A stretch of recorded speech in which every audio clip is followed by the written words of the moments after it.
who operate above the law.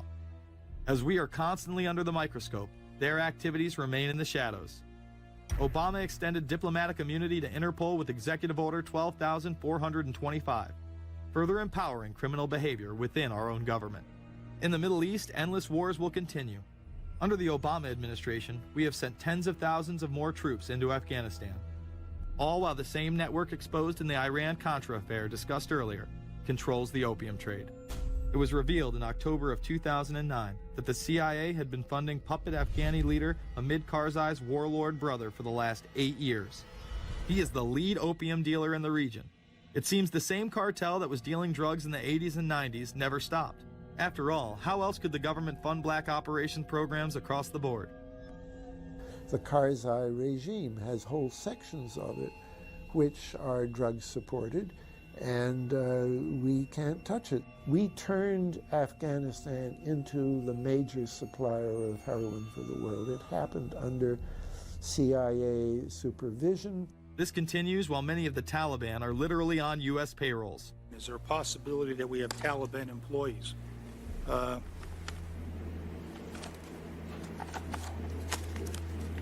commander in the field, or I should say the COCOM commander, General Petraeus, has made it a conscious effort to, as part of his coin strategy, to hire local nationals.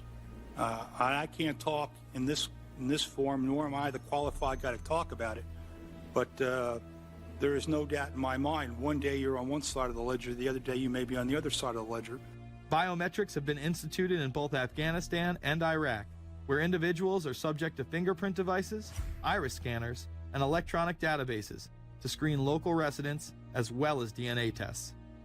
This includes anyone within the populace of a combat zone. Someone has to go out there with the biometric registration equipment, take your iris scans, take your scans and get you registered in the system like that. As scary and tyrannical as these systems seem to be, none may be as dangerous as the implantable RFID microchip. Through various pretenses, including terror, security, and entertainment, the chip has been promoted and integrated into society. In 2001, following the 9/11 terrorist attacks, the Jacobs family became the first family to be injected with microchips in front of a live television audience. We have a Florida family who are really pioneers in a brave new world. They have volunteered to be the first ever to have microchip identification devices implanted into their body. After 9/11, I was really concerned with the security of my family. In 2004, the FDA approved the use of RFID technology to be implanted into human beings. However, studies dating back to the 1990s show the implantable microchip has been linked to cancer in animals, but this has not slowed the agenda of control. In Barcelona, trendies get chips in order to receive VIP status at the exclusive Baja nightclub. A simple swipe of the arm gets them in without a line, and it pays for their drinks too. The Mexican government also chipped employees for security measures in 2004. We were interested today to hear that more than 100 law enforcement officials in Mexico are having microchips implanted in their arms. The chips allow a person to be scanned, sort of like a cereal box at the supermarket checkout.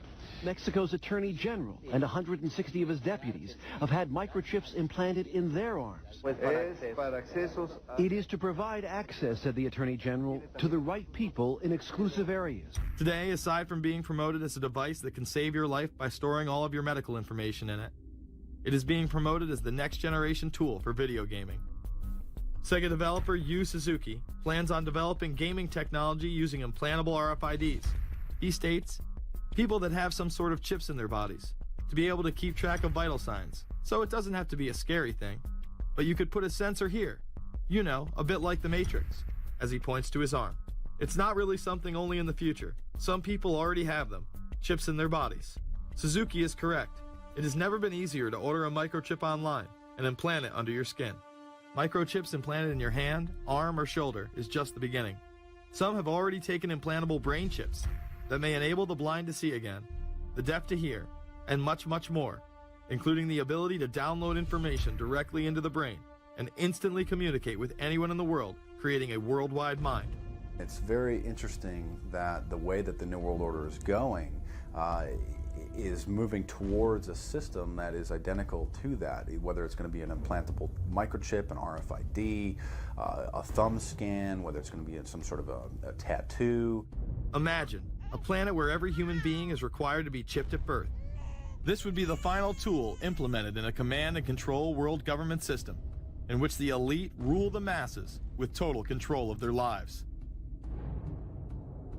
This is, of course, a terrible predicament for those of us who are convinced that this system is slowly but surely destroying this country and has to be changed.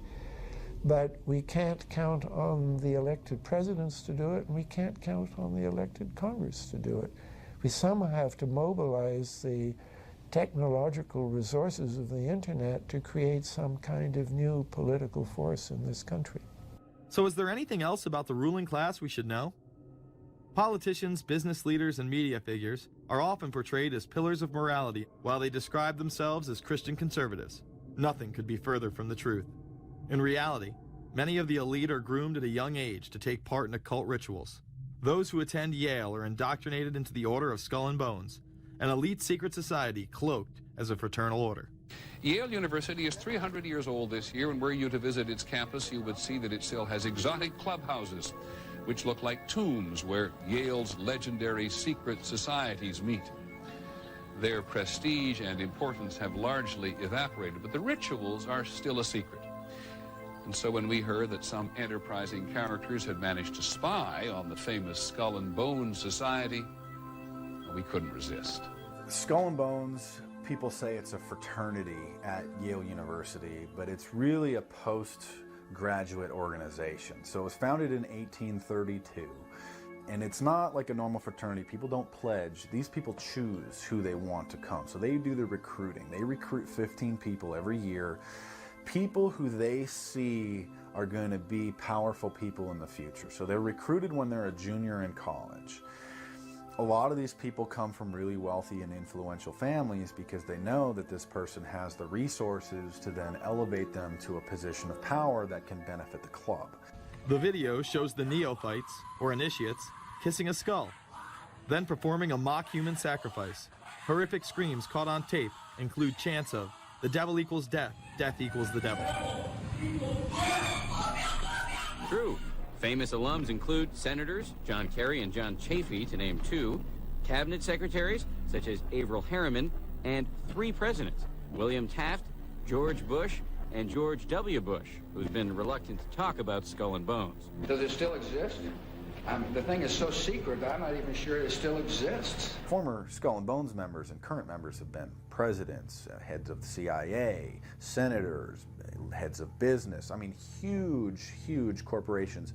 These people have the network that brings them to such a position of power that most people could only dream of. Bush would run against his fellow bonesman and distant cousin John Kerry in 2004. You both were members of Skull and Bones, a secret society at Yale. What does that tell us? Not much, because it's a secret. Is there a secret handshake? Is there a secret code? I wish there were something secret I could manifest. 322, a secret number? There are all kinds of secrets, Tim. You were both in Skull and Bones, the secret society. It's so secret we can't talk about it. What does that mean for America? The conspiracy theorists are going to go wild. I'm sure they are. I don't know. I haven't seen the web. Number 322? This is an elaborate, occult, ritualistic entry into this group that they are now a member of for life. This culture of death in the occult continues long after college. Later on in life, these pagan rituals carry on in the redwoods of Sonoma, California. And what is the Bohemian Grove? Well, it's a kind of summer camp for the powerful, an all-male gathering in great secrecy. This group was formed in the late 1800s by artists, industrialists, and politicians. Bohemian attendees worship the owl as their deity. The Aztecs, Mayans, and other natives of Mesoamerica consider the owl a symbol of destruction and death. This is why the opening ritual for the club is the cremation of care. During the ritual, the effigy of a baby is rowed across the water by the Grim Reaper and given to a high priest, who then tosses it on a fiery sacrificial altar of a 40-foot owl god. It is an earth-based ritual in which care is burned away. The conscience is symbolically cast aside so that they may ignore the pain they have inflicted on others. for the advancement of their own agendas. With this ceremony called the cremation of care, that begins the two-week encampment where the body of dull care, symbolizing woes and concerns, is burned on an altar in front of a big owl statue.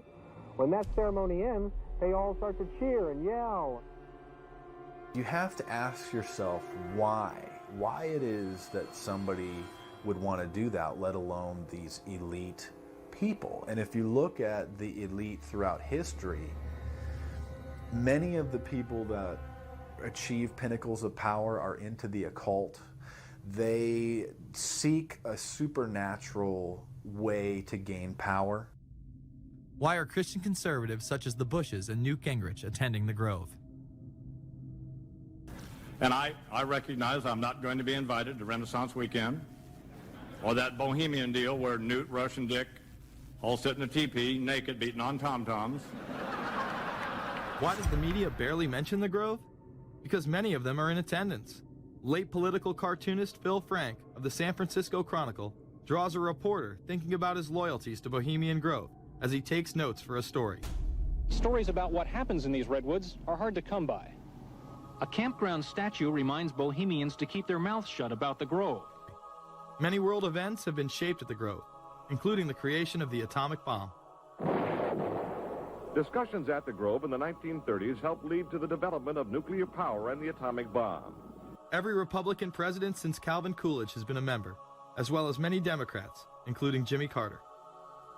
If you look at the membership lists of the Bohemian Grove and the Council on Foreign Relations, the Bilderberg Group, a lot of the key level people are overlapping and are involved in numerous groups. In addition to pagan rituals that take place there, this all-male club also deals with darker themes through the plays Montezuma, which feature Aztec human sacrifice, and Faust, which feature Mephisto. Some of these plays are disturbingly flamboyant. Many of the elitists have a penchant for cross-dressing and singing show tunes. Perhaps that is why much of the all-male staff also happen to be homosexuals. Well, each year, many of them seem to have a stunt or try to come up with a stunt. Last year, in 1980, the popular button was Free the Fortune 500. Bohemian Grove that I attend one time at a time. It is the most faggot goddamn thing you will ever imagine. In 2004, the New York Post reported that gay porn star Chad Savage would be servicing moguls at the Bohemian Grove. In recent years, several politicians have been outed in scandals, including Senator Larry Craig, who tried to solicit sex from an undercover officer in 2007. Even more shocking, it was revealed in 2004 that right-wing blogger James Guckert, who had unprecedented access to the White House during the Iraq War, was actually Jeff Gannon, a madam and male prostitute for MilitaryStuds.com. During his 2 years writing for GOP USA and Talon News, Gannon officially made over 200 appearances at the White House. Oddly enough, over 24 of these visits would take place when there were no scheduled briefings. He failed to check in or out with the Secret Service on many other occasions, coming and going as he pleased. These type of activities are not new to the White House. In 1989, headlines involving callboys in the White House rocked the cover of the Washington Times. The Washington Times reported today that unidentified White House aides in the Carter, Reagan, and Bush administrations now are being investigated for using the services of a callboy ring. The paper reports that 2 of the male prostitutes were given a late-night tour of the White House last year. Hundreds of credit card receipts obtained by the Washington Times confirm that its clients were key officials of the Reagan and Bush administrations, military officers, congressional aides, and U.S. and foreign businessmen with close social ties to Washington's political elite. This ring extended beyond the White House and into Congressman Barney Frank's bedroom. Barney Frank, one of 2 openly homosexual members of Congress, acknowledged having used a male prostitute, whom he then hired as a personal employee. The man had keys to Frank's basement apartment on Capitol Hill. Frank paid him approximately $20,000 out of his own pocket to be his housekeeper and driver. But as first reported in today's Washington Times, the man was on probation for sex crimes and a drug conviction, and he ran a prostitution business out of Frank's home. Although Frank tried to claim ignorance, Stephen Goby, the prostitute in question, claimed that Frank was completely aware of what was going on and was